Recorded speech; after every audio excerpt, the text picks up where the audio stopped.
and the point that India has been making. When the US was feeling the COVID pressure, India rushed huge stocks of hydroxychloroquine and medicines that the US required. India offered all assistance. But in April 2021, when India was seeing this huge surge in cases, Russia, France, Germany, UAE, Saudi Arabia all offered help, but the US response was rather slow. So now that the US has offered assistance, including raw material for Covishield vaccine, has the damage already been done? And would this impact India-US relations? Geeta Mohan brings you a top story. India's vaccine Maitri finally paying off. The world which received medicines and vaccines from India is now returning the favor, chipping in with oxygen and other COVID fighting tools. India's Quad ally, the United States, bowed after facing much flack after initially denying vaccine raw material. It took a call from NSA Ajit Doval to his US counterpart to bring a U-turn in the United States stand. In a major diplomatic victory, President Joe Biden tweeted out a list of measures and support coming India's way. Meanwhile, the first batches of high-capacity container shipment that landed in Delhi were from Singapore and Saudi Arabia. Saudi Arabia's Linde company is working with the Adani Group and the Tata Group to provide liquid oxygen and containers. Russia, UAE, Hong Kong, Singapore, Germany, France, Denmark and the European Union are trying to first look into the oxygen shortage being faced by India and are looking to provide oxygen concentrators and increase transportation capabilities. As a friend, Denmark is a friend, and Denmark companies are a friend of India. So when we heard about this shortage of oxygen, we looked into how we could supply and help and assist India. So now there is a concrete or tangible cooperation between the Indian government and Maersk to assist India in bringing these oxygen tanks to India. India has pressed the Indian Air Force into action. IAF transport planes are airlifting 23 mobile oxygen generation plants from Germany. Other countries are also stepping up. The UK announced more than 600 pieces of medical equipment in form of Covid-19 assistance to India. We've been working this weekend to put together a package of support which is now on its way to India of ventilators and oxygen concentrators to help to save lives right now. This shows that this disease isn't over yet. Even China and Pakistan are stepping in to help. 印度国内近期疫情形势恶化，表示诚挚慰问。中国政府和中国人民坚定支持印度政府和人民抗击疫情，愿根据印方需求提供支持与帮助，正就此同印方保持沟通。 Pakistan also has offered ventilators and other medical equipments as gesture of solidarity. But there has been no response from New Delhi yet on the offer. With Geeta Mohan in Delhi, Bureau Report, India Today. So US help comes after External Affairs Minister S. Jaishankar wrote, multilateralism needs to be reformed, it to be credible, and it must be practiced, not just preached. The US has reached out to India to offer all help, but has US faltered on timing, and equally important, why? Joining me on India First is Seema Sirohi, a senior journalist from Washington DC, keeps a hawk eye on India-US relations. Also with me on India First is Ambassador Ashok Sajjanhar and Sandeep Unnithan, Executive Editor, India Today. Seema Sirohi, mid-April, the whole world could see the surge in India. Russia and France offered help immediately. So did Germany, Saudi Arabia and the UAE. What do you make of the timing of the US offer to help, ma'am? There is no doubt that they missed the boat and they faced a lot of criticism. The reasons why they didn't respond in time are many. Number one, many officials are still not in place in the State Department, etc. and they just recently nominated the Assistant Secretary of State.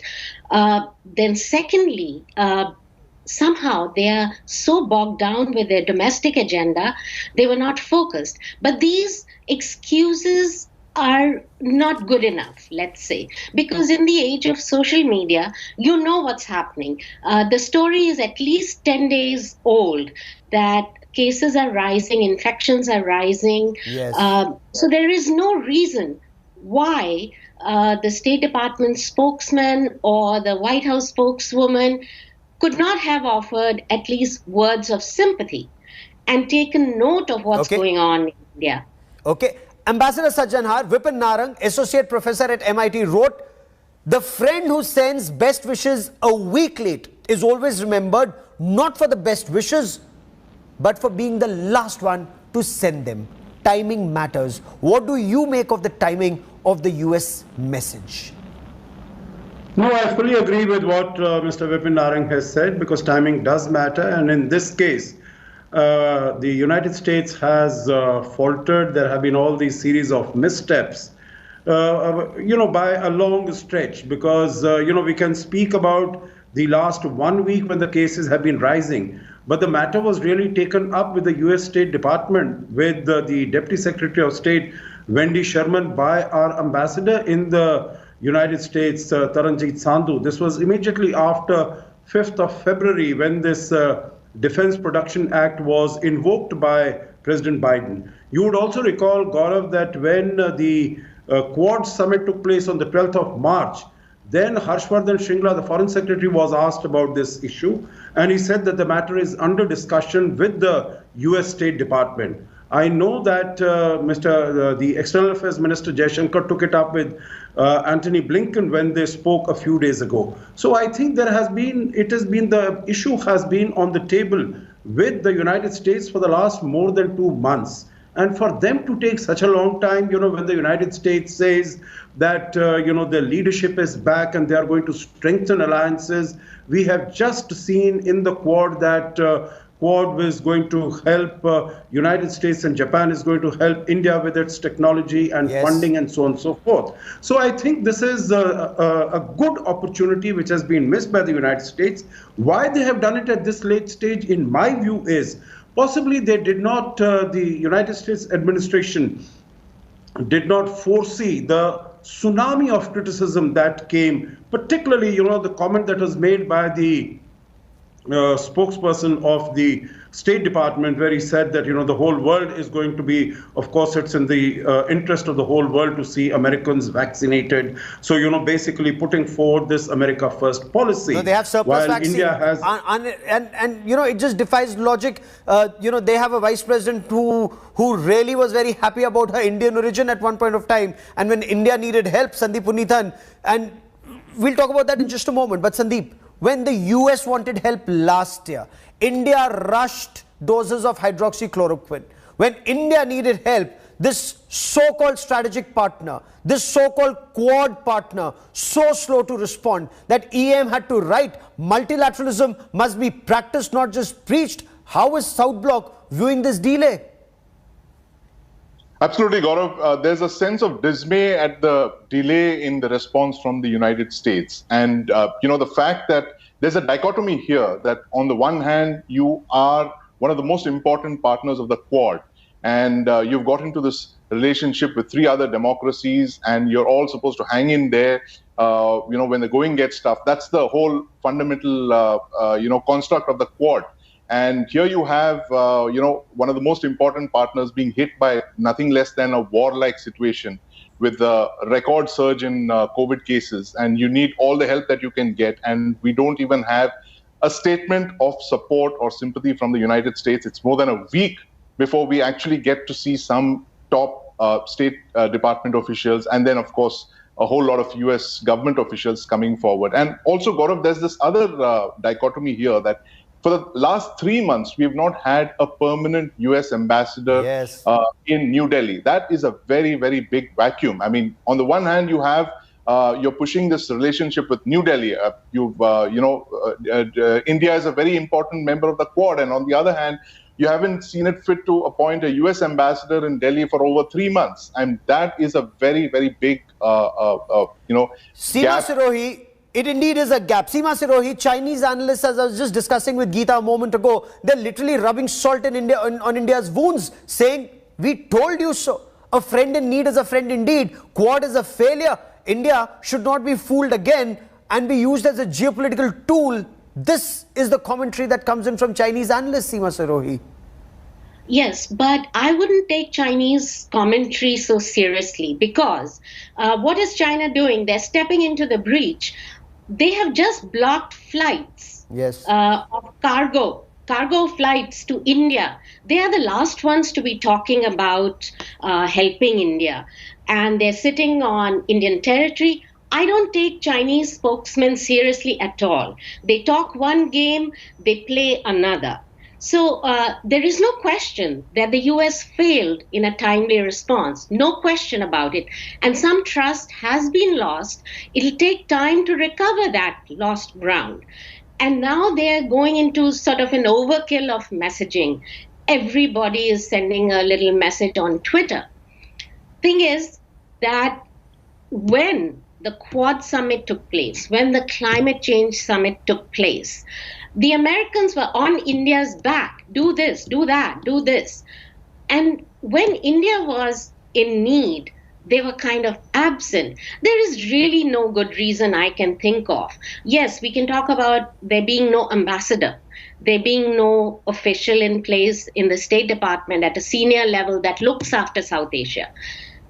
All of these things sort of melt away when you are in the age of social media. Absolutely. Your own newspapers are reporting, your own policy advisors, former officials like Richard Haas, who was in the NSC at one point, in a Republican administration. They're scolding the Biden administration. Do something, do anything. Professors of South Asia. Then also, it took them 2 days to recognize that it was a political problem. It was becoming a political problem.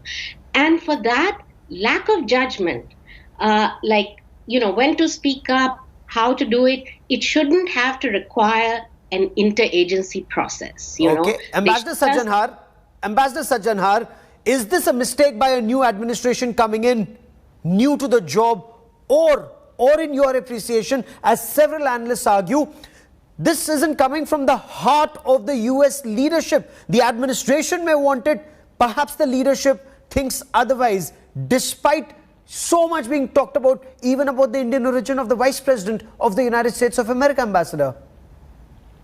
The Indian origin of the Vice President, we shouldn't really play it up so much, because I think she's an American citizen. Her first interests are, what America needs, what America wants. Your first question was whether it is, a new administration delays because it's a new administration. I don't think so, really, because I think all the people here, starting, whether it's Antony Blinken, it's Jake Sullivan, it's all of them have been in government earlier. So, it's not that they are coming to the State Department or to their positions for the first time. Wendy Sherman, she's been there, 8 years of the Obama administration. So I think all of them are experienced. What I really feel is that they were so taken up by whatever are the requirements domestically. After all, fine, they have done well, 200 million doses they've been able to administer in the first 100 days, well within first 100 days, which is a great achievement. But still, I think their focus was on the domestic situation. And that is why they possibly missed out. They did not read correctly the situation as it was developing, as it was evolving, because here the upward trajectory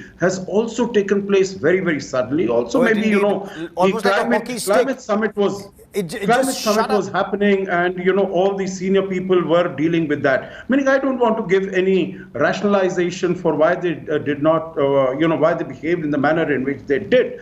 But I would like to say that, this is we have a global strategic partnership. I think it is much broader partnership, and this was a misstep. It should be taken as such. That is why, starting from the president, vice president, Blinken, Jake Sullivan, Lloyd Austin, everyone has been sort of, sending out messages. And this conversation also that is taking place, that is to make amends for, what has, not gone down well. Not only with the Indian people, not only with the Indian leadership, but also the Indian diaspora in the United States. Okay, So give I me a think moment. I'm getting breaking news coming in before I bring in our guest once again. The Prime Minister has just tweeted after his conversation with the US President.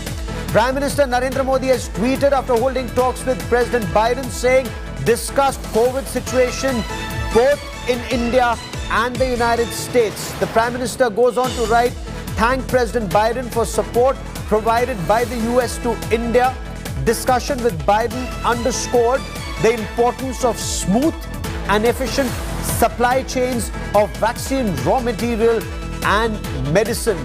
That's the statement that's coming from Prime Minister Narendra Modi's Twitter handle about the conversation with US President Joe Biden. Discussed the COVID situation both in India and in the United States. Thanked President Biden for support provided by the US to India. Discussed with Biden the importance of smooth and efficient supply chains of vaccine and raw material and medicines. Sandeep, I want to understand, look, we are now told that the United States is providing raw material for Covishield. Wasn't Adar Poonawalla looking for raw material for Covovax and not Covishield? Or are we looking for raw material of both, Sandeep? Gaurav, it appears from the US statement that we were looking for raw materials for both. And this has very clearly been brought out by the statement of the United States yesterday. But Gaurav, going beyond this, the most important point here, touching upon what the Prime Minister discussed with the President, is the fact that both India and the United States are in a mutual relationship of, when it comes to vaccines, producing vaccines. And this is something that the Foreign Minister Jaishankar has also stressed last week when he was asked about why India choose to export vaccines even when we had a problem back home. He said, look, it's a two-way street. You cannot stop, exporting vaccines because you have something like a global supply chain. You cannot just take raw materials and say, I'm not going to be exporting, vaccines. That's a very important point, Gaurav. And I think this statement today underscores this very complex issue of, America first versus Vasudhaiva Kutumbakam.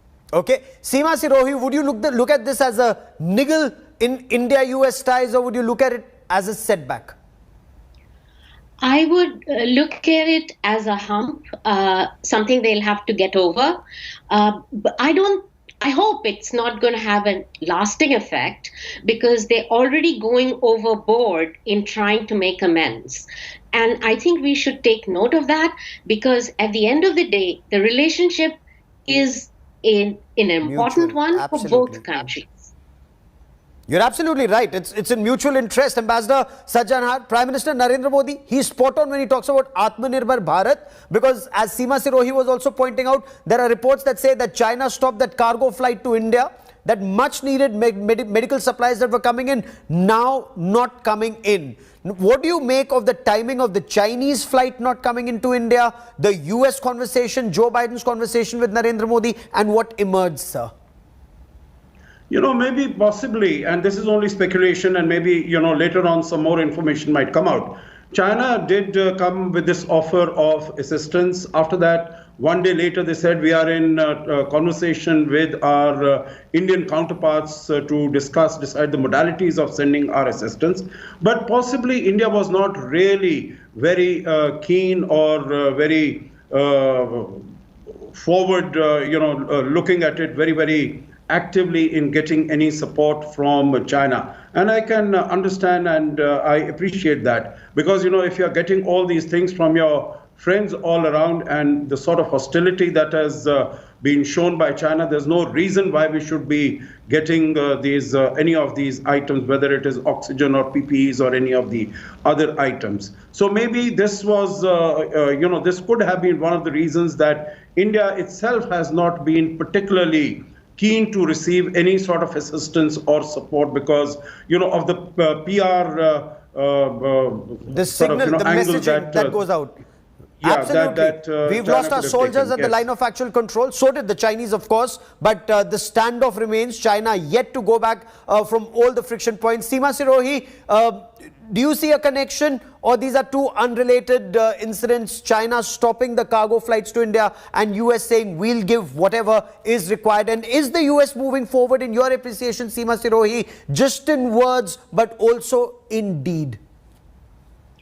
Yes, they are finally moving indeed as well. So what they have done, the coordinator of COVID-19 response at the White House explained today that under the Defense Production Act, all of the orders that the US had made, the government of the United States had made, are now going to be diverted for India.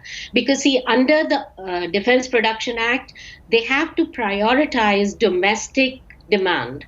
And that's just the law. So either you have to sort of de-invoke the law, or you have to do something around it. Okay. So what they've done is the things that we need in India will be taken and sent to India under the existing orders. Okay. So they're doing everything they can. And as for China, only China knows.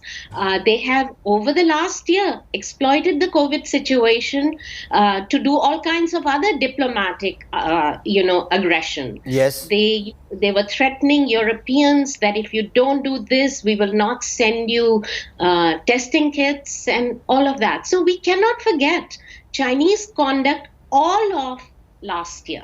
Oh, absolutely. And how would the world view India? The Chinese spokesperson also seemed to indicate that we are waiting for India to tell us what specifics India requires, and there was silence from India. How would the world look at India and India's reaction, as some argue, lukewarm to China's offer to help? See, as Ambassador Sajjan pointed out, we are in a border situation with them. Yes. The rest of the world is coming out in droves to help us. I don't think we need to take Chinese help per se, and especially when the help comes with so much baggage, strings attached, absolutely, and otherwise. Absolutely. Seema Sirohi, before I bring in Sandeep Puneethan, I just want one more clarification, since you were there at that press conference where the clarification came from White House on raw material. Is India getting raw material just for Covishield? Because Adar Poonawala seemed to have raised that SOS on the 16th of April. Or is this raw material both for Covishield and for Covovax produced by Novavax in the US, ma'am? From what I understand, there's a bit of confusion because the White House statement yesterday talked about Covishield. Yes. But Poonawala had asked for Novavax. Now, Novavax, Covovax production is to start around September. He has to stock up on materials for that production to take off at the scale at which he envisions. So he wants those materials to be with him so that he can start producing on time. But I'm sure he wants to ramp up production for the other vaccine, for Covishield as well. And these materials would help in that. Sandeep, basically, anything is, everything is needed. Absolutely. And since you say, anything is welcome at this point of time, Sandeep, is India also looking at the stockpiles in the US of that 20 million doses of AstraZeneca that the US will not be using? Is there any forward movement on that, Sandeep? Any clarity?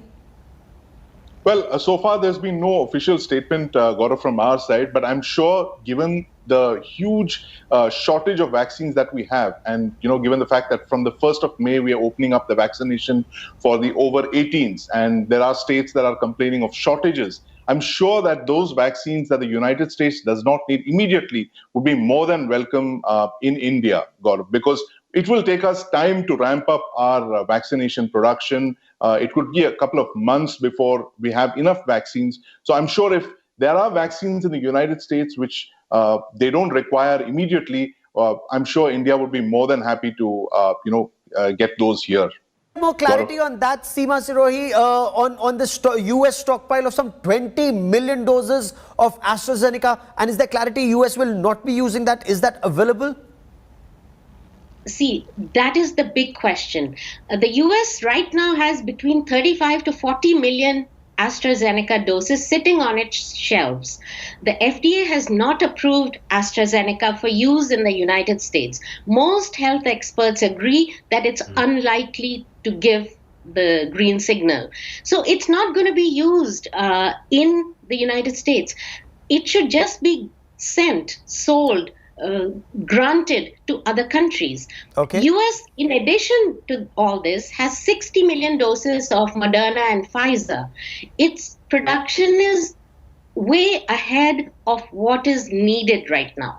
So AstraZeneca is something the US can easily give to other countries like India, Brazil, and there are 130 countries in the world where not a single dose has been administered. Yes, and not a India, single dose. with 3.5 lakh cases just in the past 24 hours, with 2,800 fatalities just in the last 24 hours, and with India having given 66 million doses to more than 90 countries when they needed it, it remains to be seen whether US offer to help will remain in words or be converted in deed. I thank you, Ambassador Sajjanhar, Seema Sirohi and Sandeep Puneethan, for joining me on India First. Hello everyone, this is Rahul Kamal here. Hope you enjoyed this video. For the latest news and analysis, like and subscribe the India Today YouTube channel, and don't forget to press the bell icon to stay updated.